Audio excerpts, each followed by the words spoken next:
여러분 안녕하십니까?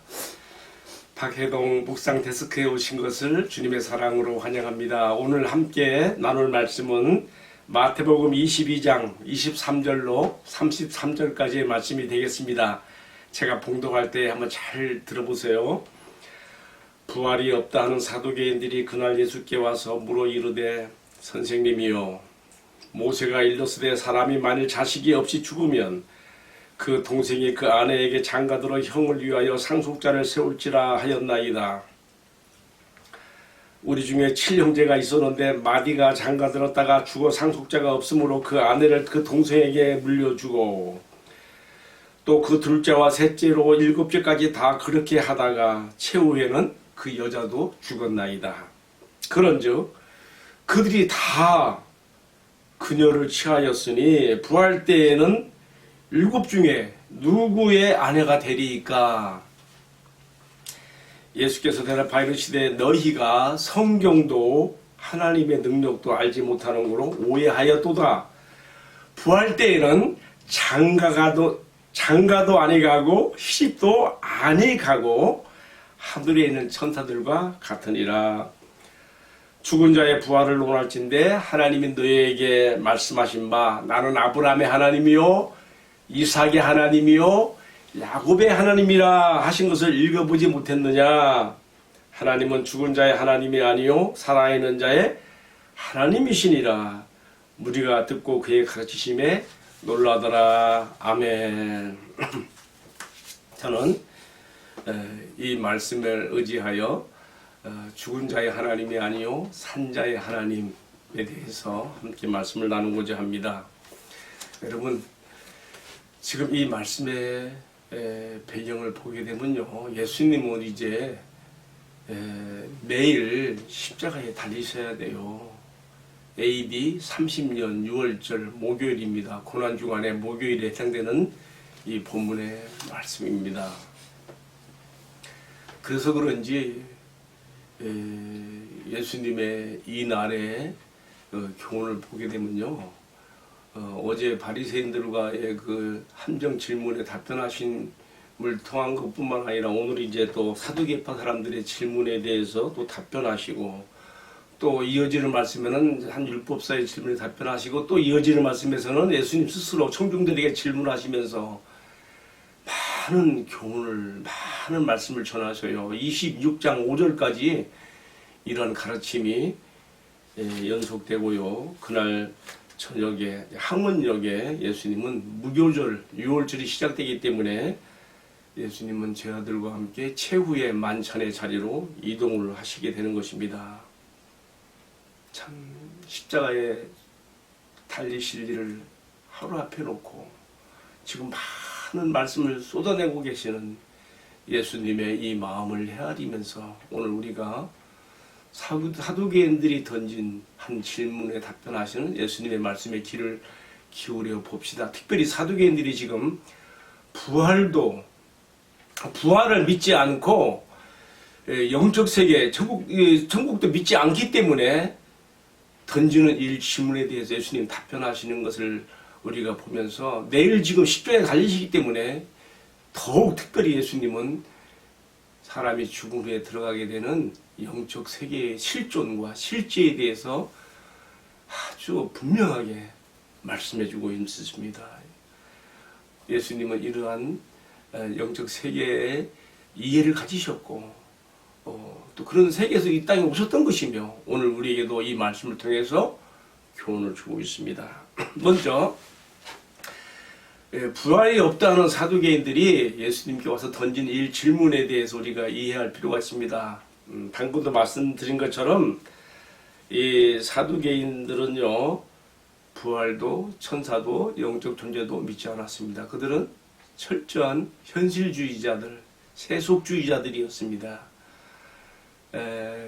반면에 그 반대 쪽에는 바리새파가 또 서 있는데 서로 이렇게 대립을 하게 했습니다. 자, 그들은 지금 사두개인들은요, 부활이 없다는 것을 부활이 그 허구라는 것을 어떻게 증명하고 싶은 그런 마음으로 이 사람들은 지금 모세가 신명기 25장 5, 6절에서 말한 계대 결혼법을 근거로 예수님께 질문하고 있는 거예요. 그 말씀을 보게 되면 어떤 말씀인가 하면요. 무릇 한 집안의 형제가 있어서 이제 마시 결혼했을 때 낳은 아들이 없이 죽었다 하자. 그렇다면은 그 남은 형제가 그 형을 위해서 그 과부가 된 그 형수에게 들어가 죽은 형을 위해서 계대를 후사를 있게 해주어야 한다는 그러한 계대 결혼법이 신명기 25장 5절과 6절에 이렇게 되어 있습니다. 그들은 이제 이것을 근거로 해서 예수님께 질문한 것입니다. 자, 예수님, 어느 한 집에 7형제가 있었습니다. 마시가 결혼하여 죽었습니다. 자, 그 남은 이제 형제들이 이 법의 근거에서 둘째도 셋째도 그 형수에게 들어가서 형을 위하여 후대를 세우게 되는데요. 그렇게 7번째까지 다 죽었고 마지막에는 그 여자도 죽었나이다. 그렇다면 부활 때에 부활 시에 이 여자는 누구의 아내가 돼야 되겠습니까? 이렇게 질문을 지금 하고 있는 것입니다. 지금 사두개인들은 이 질문을 통해서 부활이 얼마나 그 허무맹랑한 이야기인가에 대해서 자기들의 어떤 그 교리에 대한 합리성을 주장하려고 이렇게 나온 것이죠. 근데 사실 알고 보면요, 이 사두개인들이 자기 모순에 빠져 있어요. 왜? 이 사람들은 모세의 글을 믿는 사람들이거든요. 근데 모세의 글에 보게 되면요, 천사들의 존재에 대한 얘기도 많이 나와요. 예를 들어볼까요? 창세기 18장에 보면 이 아브라함이 부주 중에 천사를 접대한 일도 나오지 않습니까? 분명히 천사들 얘기가 나와. 그러나 그들은 영적 세계와 천사들의 존재도 믿지 않는 것이죠. 오직 현실, 세속, 이것이 그들의 전부인 것입니다.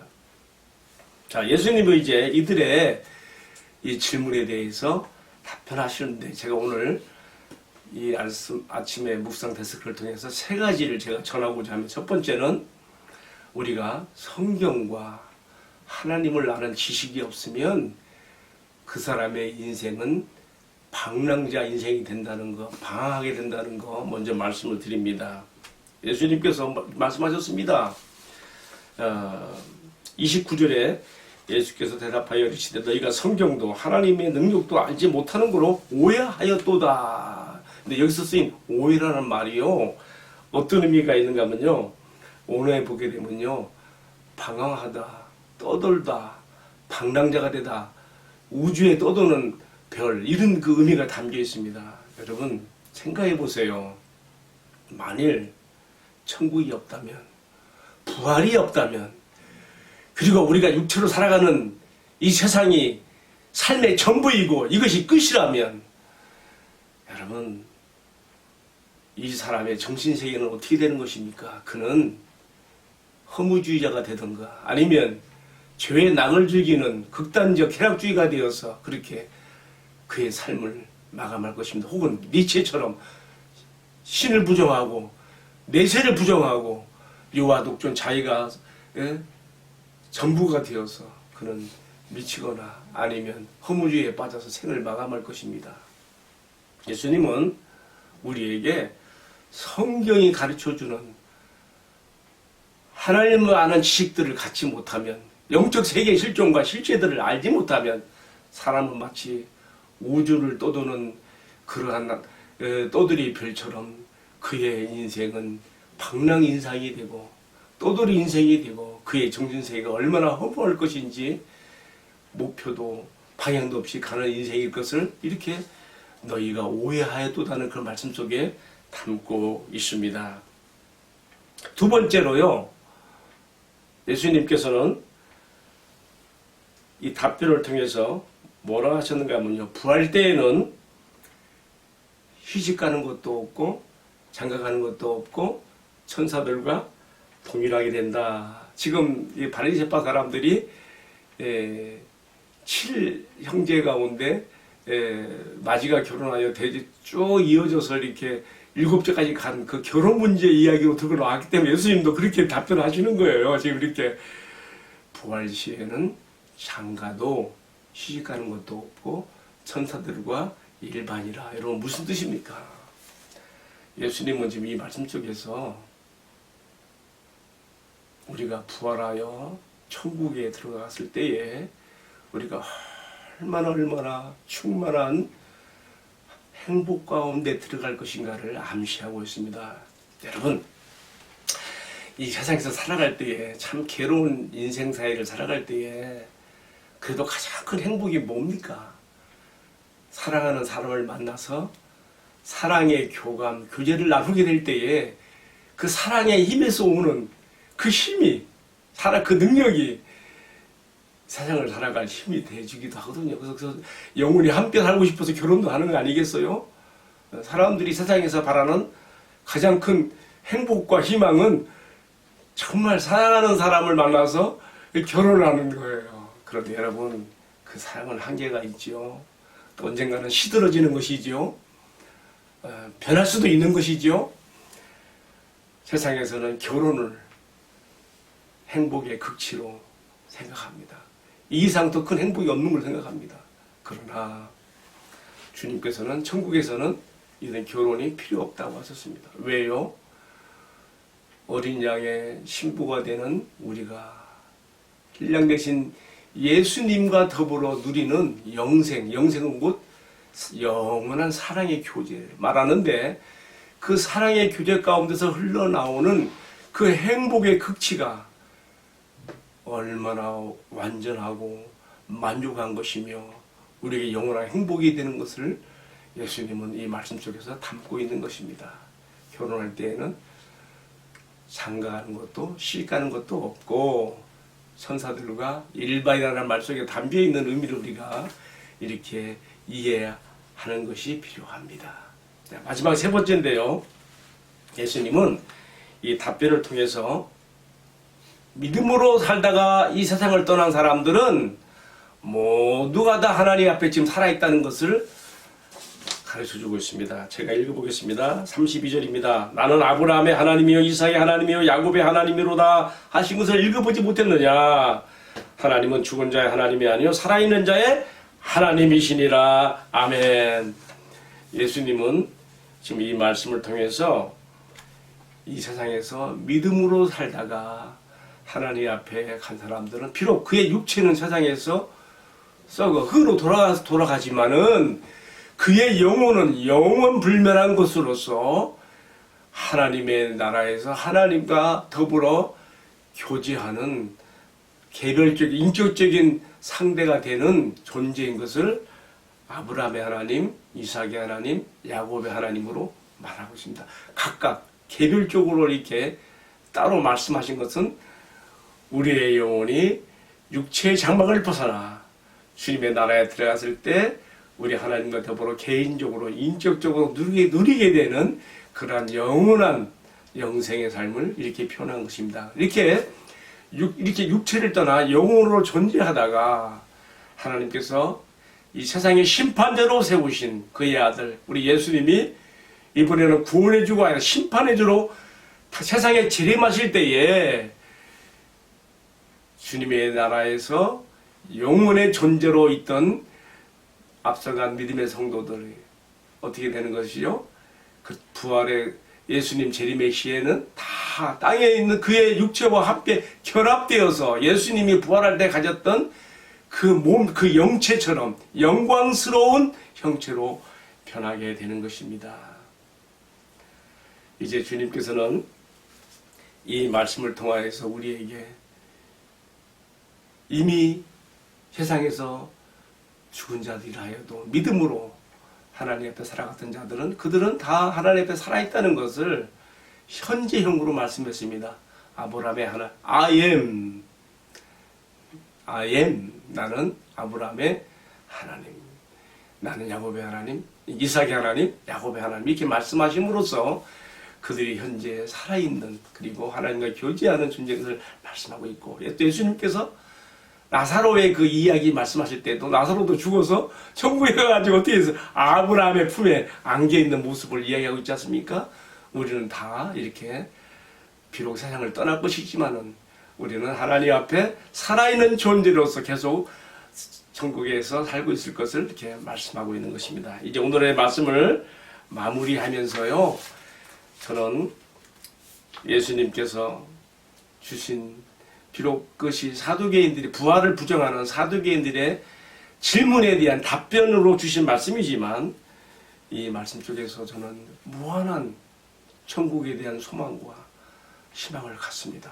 비록 우리가 육체로 살아가는 이 세상에서 때로 육체가 병들고 또 언젠가는 또 슬픈 이별의 죽음도 맞이하게 되겠지만은, 그러나 그것이 끝이 아니라 우리가 주님께서 예비하신 천국에 들어가서 더 이상 결혼도 필요 없을 만큼 주님과 영원한 사랑의 교제 가운데 충만한 행복에 들어가는 천국이 예비되어 있다는 것을 우리가 여기서 보게 되며, 또 한 가지 중요한 것은 우리가 사두개파 사람들처럼 그래서 이 세상에 살아가는 동안에 현실주의자들, 세속주의자들로서 우리가 정신적으로도 그렇게 떠돌이 인생처럼 되는 삶을 살 것이 아니라 성경과 하나님을, 능력을 아는 지식, 즉 하나님을 아는 지식에 충만하여서 우리가 세상에 사는 날 동안에도 믿음으로 하나님 앞에 하루하루 살아감으로써 믿음의 자취를 남겨 주님 오시는 그날에 아름다운 믿음의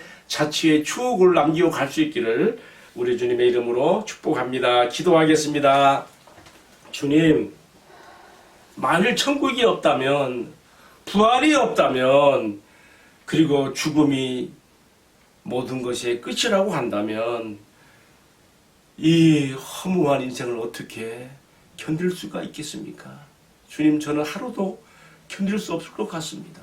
그러나 천국이 있기에, 부활이 있기에, 주님이 마련하신 영원한 세계의 행복이, 주님과 함께 드리는 영생의 축복이 있기에 우리가 육체로 살아가는 세상이 힘들고 어렵지만은 소망을 주시는 것을 감사합니다.